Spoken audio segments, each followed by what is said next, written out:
saved it. Because I'm telling you, I've stepped on many lands. I've been all over East and West Africa. I've been to Ukraine. I have been to all over Asia, Cambodia and Korea and India and Nepal. I've been to Central and South America. I mean, my feet literally have stepped on the soils of many, many lands. A few years later, and before this is over, you're going to think I like Chinese food. A few years later, we were back there at that same restaurant. And I opened up a fortune cookie and it said this: God has given you one face. You make for yourself another. That was interesting. You see, God's given us one face, but we make for ourselves another. The idea is character. General Norman Schwarzkopf made the statement in regards to leadership that leadership is the potent combination of strategy and character. And if you must be without one, be without strategy. That's the importance of character. And when we think about how do we define it or how do we determine this idea of character, it's interesting. J.R. Miller said that the only thing that walks back from the tomb with the mourners and refuses to be buried is the character of the man. What a man is survives him. It can never be buried. Character. The idea of character is an interesting study for me. And it's interesting because when we think about it, character is really related to the choices that we make in our life. And oftentimes the choices that we make in life have a great deal to do with shaping our character. And yet at the same time, our character greatly informs the types of choices that we make. To give you an idea of what I'm talking about, the people that we associate with the most, doesn't that say a lot about our character? The types of words that we use in conversation, the activities that we participate in, even down to the very priorities of our life, do they not all speak so much to the idea of our character? And yet we all know that there are people that have such incredible talent, and yet their character isn't what it should be. I've heard the statement that talent is a gift, but character is a choice. And that's really true. How many people have we known, professional athletes, entertainers, musicians, actors, actresses, that have such incredible talent, and yet in a moment of weakness, vulnerability, whatever it is, they make a choice that destroys their character, and it changes the way that we see them. And the same thing is true for us as Christians. It doesn't take much to make a choice in our life, whether it's a moment of weakness or a vulnerability or anger or whatever it is. We say, we do something, and in that moment, it damages our character.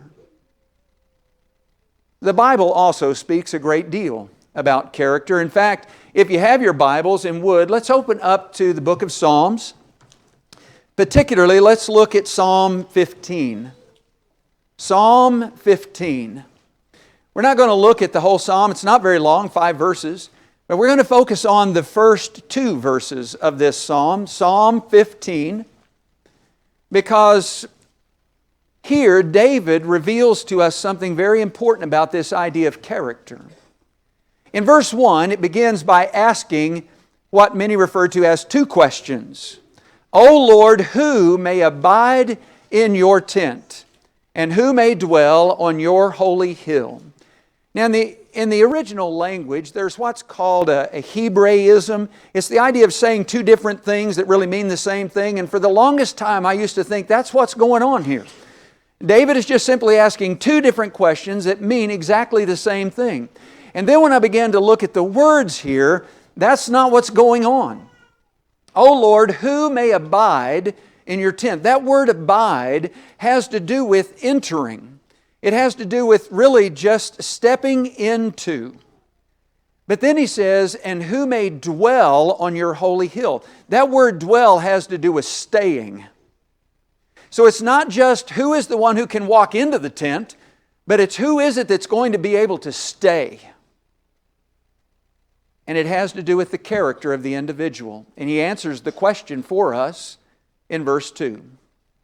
The one who walks with integrity, who works righteousness, and who speaks truth in his heart. I want us to focus on those three words for just a few moments. The idea of integrity. When you think about integrity, how do we define that? I've asked people all over the world, how do you define integrity? And I get a lot of different answers. Sometimes we think about the idea of honesty or being truthful. Sometimes we think it has to do with a moral standard or an ethical standard by which we live. But the answer that I get, that I like most often, is this. Integrity is who you are when no one else is watching. And isn't that really true? I heard it said this way years ago, that being a Christian is who you are in the dark. Isn't that interesting? Are there things that we would say or do, things that we would watch in movies or television, or places that we would go and activities that we would participate in, that we would not do those things or say those things if the preacher were sitting next to us or one of our elders? When that happens, in that moment, we are giving more respect to a man than we are to God, because God sees it all. Integrity. What's interesting about this particular word for me is the fact that when you look at it in the original language, it's used most often in the book of Leviticus. And it's used in connection to the sacrifices that were made. They were to be without defect, or they were to be without blemish, complete, whole. And that's the idea of this word. It's the same word that Peter used in connection to the spotless Lamb of God. And so the one who is going to be able to enter into and stay in God's presence is the one who walks with integrity. But then this idea of righteousness. He works righteousness. Righteousness is also one of those words that I think is important to understand what it means. And when I ask people, the tendency is to say, well, it's doing what's right, or it's doing what's right in the eyes of God. And I don't disagree with that. I think that's a great answer. The word is very closely associated with the word integrity. It has to do with a very high moral or ethical standard by which someone lives.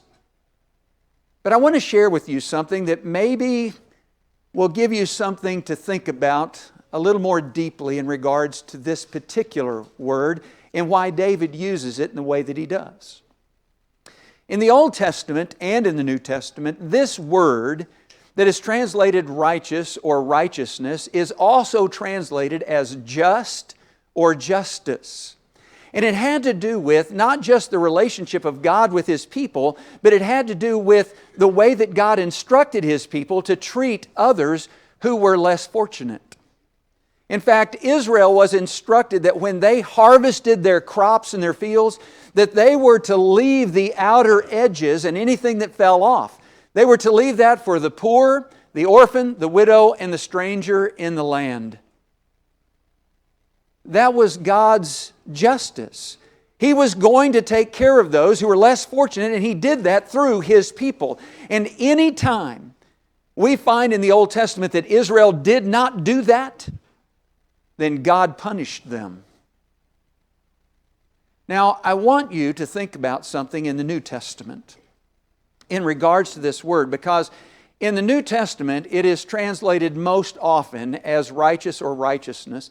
And in the Sermon on the Mount, I want you to think first of all about the particular people that Jesus is speaking to. His audience at that moment has to do with those Jewish people who came from an understanding of what God taught them about justice, caring for the poor, the orphan, the widow, and the stranger in the land. And what I'm going to do is use several passages from the Sermon on the Mount, but I'm going to change the word to justice, because I want you to think about it from that perspective in the message that Jesus is trying to teach us as it relates to what we find here in Psalm 15. Blessed are those who hunger and thirst for justice, for they shall be satisfied. And then we turn over and we think about the end of chapter 6 there, where he says, seek first God's kingdom and His justice, and all these things will be added to you. Have you ever wondered why it is that He didn't just say, seek first God's kingdom and everything will be added to you? I mean, wouldn't that in our minds incorporate everything? But He didn't. He says, seek first God's kingdom and His justice. I find it fascinating in the context where He's saying, do not worry about your life. Don't worry about what you're going to eat, what you're going to drink, or what you're going to clothe yourself with. He says, the Gentiles, they think of all these things, and your Father knows that you have need of them. Seek first His kingdom and His justice, and all these things will be added to you. In between these 2 points, in the very first verse of chapter 6, it says, beware of practicing your justice before men in order to be seen by them. Otherwise, you have your reward in full. And in the very next verse, he talks about giving to the poor. I'm convinced that when we look at the Sermon on the Mount and the message that Jesus was trying to get across to these people, and the message for us, the life that Jesus lived was one that was taking care of those who were less fortunate. And the one who is going to come into and dwell in the presence of God is going to live a life that is about taking care of others. And isn't that what Micah was trying to get across to those people when he said, what does the Lord require of you, O man, but to love justice, to do kindness, and to walk humbly with your God? But then he says, he speaks truth in his heart. The one who's going to come into and live in the presence of God is the one who speaks truth in his heart. Now there are 2 thoughts here. One has to do with truth and the other has to do with heart. So when we think about the idea of truth, maybe in our minds we're thinking of that which is true or honest, or maybe we think about God's Word. We tend to think of what Jesus said in John 17, sanctify them in the truth, thy word is truth. But then there's this idea of heart. The heart, the seat of our emotions, the inner part of our minds. And David says he speaks truth in his heart. Some translations say that he speaks truth from his heart. And so because of that, we tend to think that the idea is that it involves what a person is saying. I mean, Jesus did say that out of the abundance of the heart, the mouth speaks.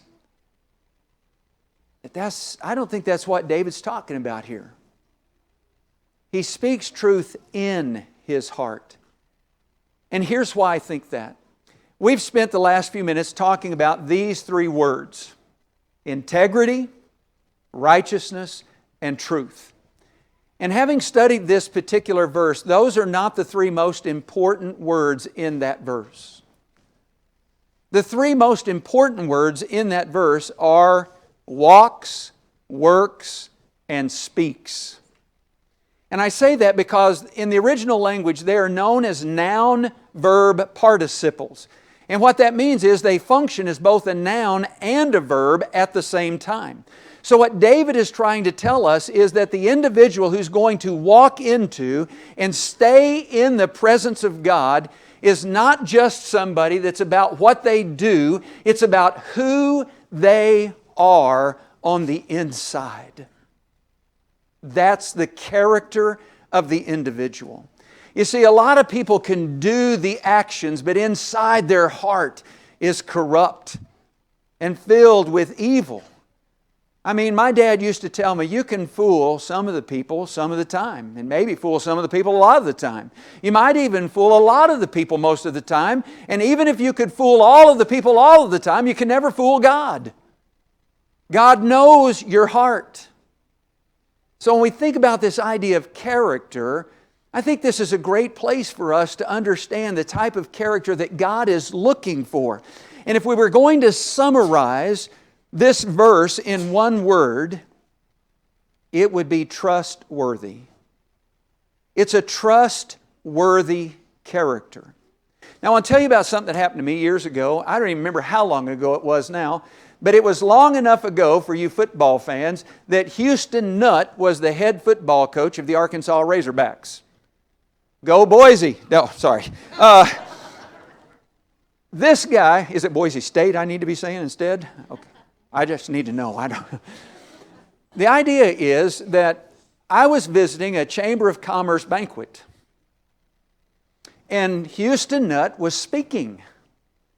And so I started to take some notes, and he began to relate to everybody that every incoming freshman into the Arkansas Razorback football program, that they emphasized to them how it was such a great privilege to be an Arkansas Razorback. And he said, we ask every one of them 3 questions.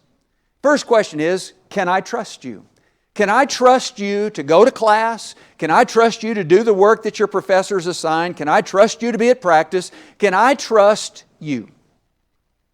The second question was, are you committed? Are you committed to being an Arkansas Razorback? Are you committed to giving 100% of your effort both on the field and off the field? Are you committed?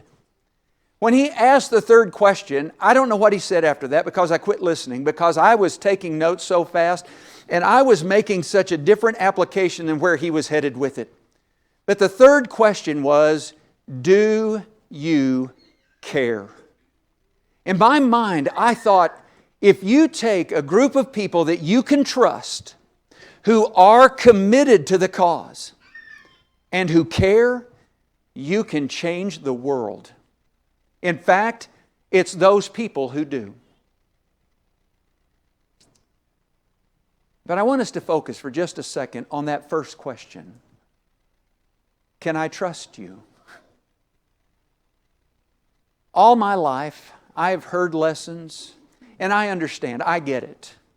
I'll never forget the first time I was going to preach. I hadn't even gone to preaching school yet. My dad wanted me to preach. I was getting ready to start.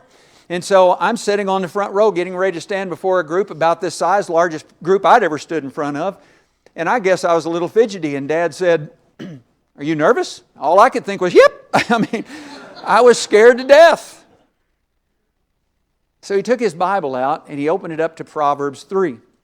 Verses 5 and 6, and he said, read this. Trust in the Lord with all your heart, and do not lean upon your own understanding. In all your ways acknowledge Him, and He will make your paths straight. And I get it.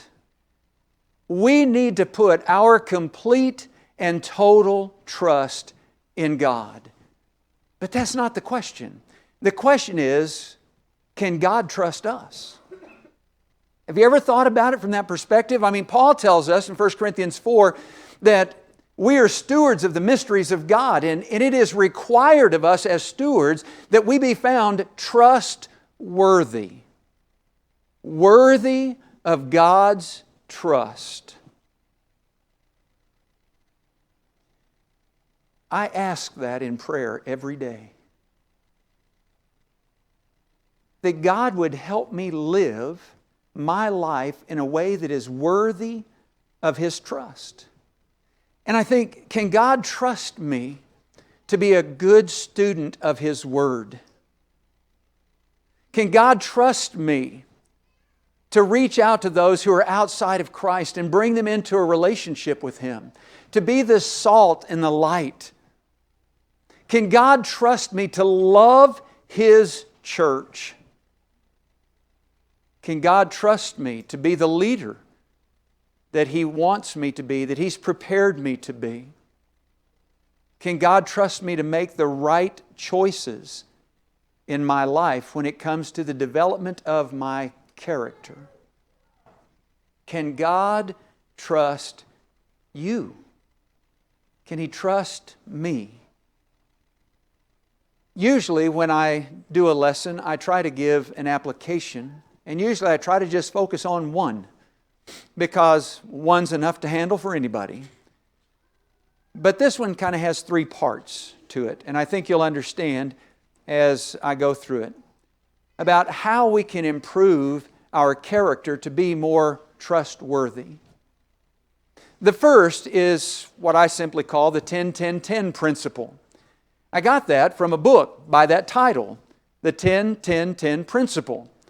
I had ordered that book because someone recommended it, and I hadn't read it yet.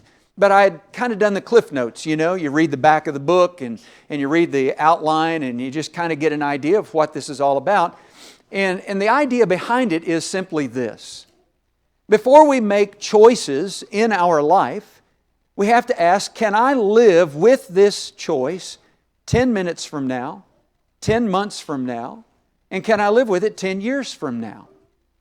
Now, I think the best way to explain this is by an illustration of something that happened to me several years ago. Several years ago, I received a phone call from a young lady that I knew her and her husband very well, and it was bad. They were headed for divorce.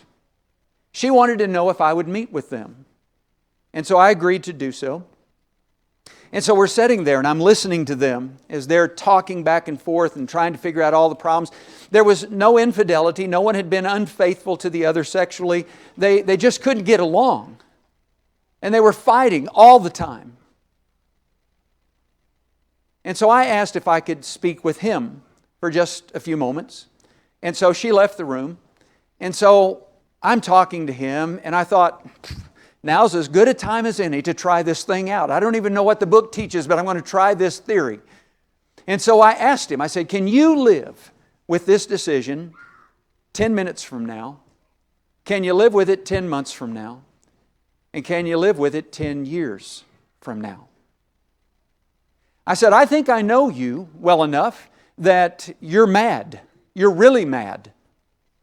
And you would have no problem saying, I can live with this easily in 10 minutes. And I think you're probably mad enough that you could say, I can live with it 10 months from now. But I said, can you live with it 10 years from now? And he began to cry. And he said, you're right. I am mad. And I would have no problems living with this decision 10 minutes from now. And I'd have no problems with it 10 months from now. But he said, I don't want to be alone 10 years from now. I said, so how do we fix it? What do we do to fix this? And so he began to explain what he thought would work. And so we got back together, and I'm thankful to say they are faithful Christians who are still married to this day. And it all because of a simple question. Now, the book gives a lot more details to it, and so I'd recommend it if you want to read that. But I thought, if we could, before we make those life-altering changes and we make a choice that's going to have that kind of impact in our life, if we could just ask, can I live with this 10 minutes from now, 10 months from now, 10 years from now? The second part of this is the idea that we need to take an inventory of our values. What I thought I had originally come up with was this idea of a character audit. I thought, how cool is that? We'll just do a character audit. And I thought I'd made this thing up. And then I read a book here recently. That's what that guy was talking about. And I was like, nothing new under the sun. I had no original thought. But the idea of a character audit, or taking an inventory of our values, is this idea of listing out what are the core values of our life. And then once we list those values out, to look back over the past week, maybe the past month, and ask ourselves, are there areas in my life that have not been consistent with my core values? And if there are areas, the answer is not to try to deny them, to neglect them, shove them under a rug, hoping they'll go away. Instead, the answer is change them. To begin every day making sure that we know our core values and that every choice we make lives up to those core values. And then the third piece is to strive for consistency. No one is going to be perfect, and we don't need to create expectations of others that we think they should be. We just need to be consistent, faithful, if you will, trustworthy. One of the most damaging things that happens in a Christian's life is hypocrisy. Jesus addressed that in regards to the religious leaders, and He tries to tell us the importance of making sure that our words and our actions align. That what we believe and what we profess, that our lives reflect that. Because people are watching. And this is about our character. So we have to ask ourselves, Solomon made the statement that a good name is to be more desired than great wealth. So what's more important to us?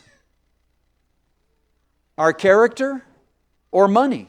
I mean, would we compromise our character to make more money? What's more important to us, our character or achievement? I mean, would we compromise our character in order to achieve something that we might consider to be great? And what's more important to us, our character or popularity? I mean, would we compromise our character in order to fit in with a specific group of people? It's about character. I realize that every time we assemble as a body of people, that when we get down to the end of a particular lesson, that we call this an invitation. I'm thankful the songs are on PowerPoint because you don't have that pulling the books out of the pew, you know. It's kind of like signals to everybody, hey, he's wrapping it up. Maybe I am and maybe I'm not. If I was Hiawatha Jones, I'd just be getting started.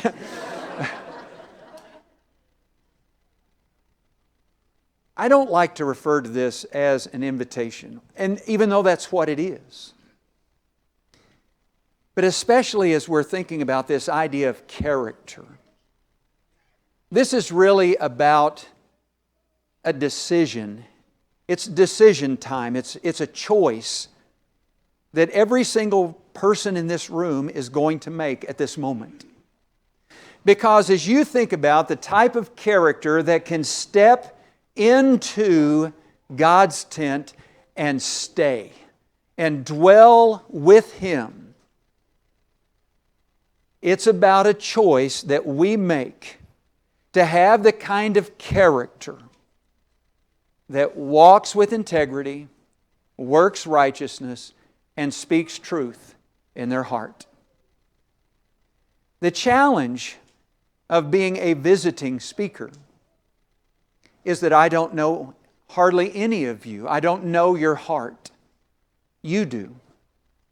And you know the types of choices that you've made to bring you to this point. And you know the types of choices that you either do need to make or that you need to continue to stay focused on making. And it may be that the choice you need to make this morning is one that you've been putting off. You realize that you need to be united in the death of Christ and be cleansed by the blood of Jesus, by being immersed in water and raised to walk a new life. Maybe that's the decision you've been putting off. And I can tell you, if you want to walk into God's presence and you want to stay with Him, that's the decision you need to make, and make it today. Because we don't have a guarantee of any time beyond now. But maybe, as you examine your life, you've seen those inconsistencies. And it may not be that it's a sinful situation, and it may not be necessarily something that you need to get off your chest and confess. Maybe it's just you need help. And you need to know that there's a family that loves you and that will rally around you and support you and help you. And if that is the choice you need to make, then now's the time to make that choice. You see, it really is decision time. Choices determine character, and yet our character oftentimes determines the choices that we make. So I'll leave you with this question. What choice will you make when it comes to walking into and dwelling in the presence of our God? Can we help you? If so, please come while we stand and while we sing. Bring Christ your broken life, so marred by sin. He will create anew, make whole again. Your empty, wasted years